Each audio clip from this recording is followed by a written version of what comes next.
ഷെയ്ഖ് റിഫായി ഖദ്ദസല്ലാഹു സിർറഹുൽ അസീസ് തങ്ങളുടെ ത്വരീഖത്തിൻ്റെ വിഷയമാണ് ഇന്നത്തെ വീഡിയോയിലൂടെ നമ്മൾ ചർച്ച ചെയ്യാൻ പോകുന്നത്.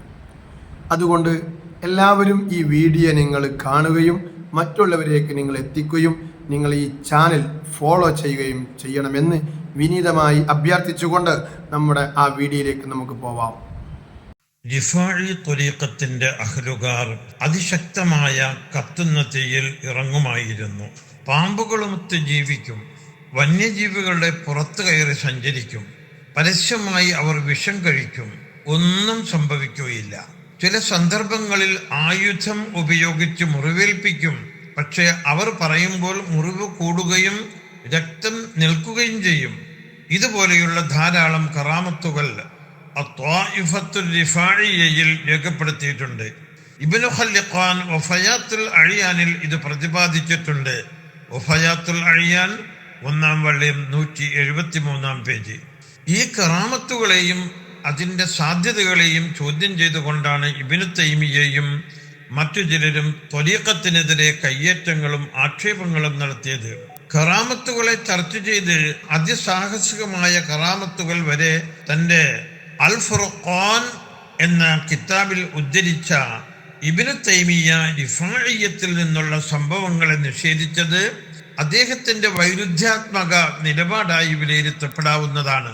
അസ്വീകാര്യനും വഴിപിഴച്ച ആളും പിഴപ്പിക്കുന്ന ആളുമാണെന്ന് പണ്ഡിതന്മാർ വിധിയെഴുതിയ ഇബ്നു തൈമിയ്യ സൂഫിയത്തിനെതിരെ നടത്തിയ അക്രമങ്ങൾ ഒറ്റപ്പെട്ടതല്ല. അദ്ദേഹം റിഫാഇയ്യത്തിനെതിരെ ദുഷ്പ്രചരണം നടത്തിയപ്പോൾ റിഫാഇയ്യ ത്വരീഖത്തിലെ പണ്ഡിതന്മാരും അദ്ദേഹവും ഭരണാധികാരിയുടെ മുമ്പാകെ ഒരുമിച്ച് കൂട്ടുകയുണ്ടായി. അവിടെ മഹാത്മാരെ അംഗീകരിച്ചു കൊടുക്കുന്നതിന് പകരം തന്റെ യുക്തി പ്രകടിപ്പിക്കുകയായിരുന്നു.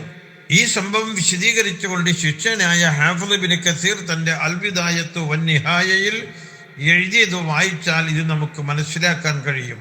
ഷെയ്ഖ് റിഫാഇ ഖദ്ദസല്ലാഹു സിർറഹുൽ അസീസിന്റെ കാലത്ത് തന്നെ അവരുടെ ശിഷ്യന്മാർ മുഖേന വിവിധ തരം കറാമത്തുകൾ പ്രകടമാക്കിയിരുന്നു. എന്നാൽ ഏറ്റവും അധികം കറാമത്തുകൾ സംഭവിച്ചത് താർത്താരുകളുടെ ആക്രമണ വേളയിലാണ്. അവരിൽ ചിലർക്ക് ഇസ്ലാമിൽ വിശ്വസിക്കാൻ ഇത് പ്രചോദനമായത് ചരിത്ര ഗ്രന്ഥങ്ങൾ എഴുതിയിട്ടുണ്ട്. അക്കാലത്തെ റിഫാഇ ത്വരീഖത്തിന് നേതൃത്വം വഹിച്ചത് വലിയ മഹാത്മാവായ ഷെയ്ഖ് അഹ്മദ് ഇസുദ്ദീൻ അൽ ഫാറൂസി പോലെയുള്ളവരാണ്. ആക്രമണകാരികളായി വന്ന താർത്താരികളുടെ പിന്മുറക്കാർ മുസ്ലിംകളായി തീർന്നതിന് പിന്നിൽ ആത്മീയ നേതൃത്വത്തിലുള്ള പങ്ക് അനുഷേധ്യമാണ്. യാഥാർത്ഥ്യങ്ങൾക്ക് നേരെ കണ്ണു ചിമ്മിയിരുന്ന പുത്തൻവാദികളും ആധുനിക അബൂജാഹിലുകളും ഇബ്നു തൈമിയ്യമാരും ഇബ്നു തൈമിയ്യയെ കടത്തിവെട്ടുന്നവരായി അവർ മഹാത്മാരെ തേജോവധം ചെയ്തു. തങ്ങളുടെ നാക്കും തൂലികയും പുണ്യാത്മാക്കൾക്കെതിരെ ഉപയോഗിക്കാൻ ശ്രമിച്ചുകൊണ്ടിരുന്നു. ഓരോരുത്തരും അവരുടെ അന്ത്യനാൾ കൂടി ഓർക്കുന്നത് നല്ലതാണ്.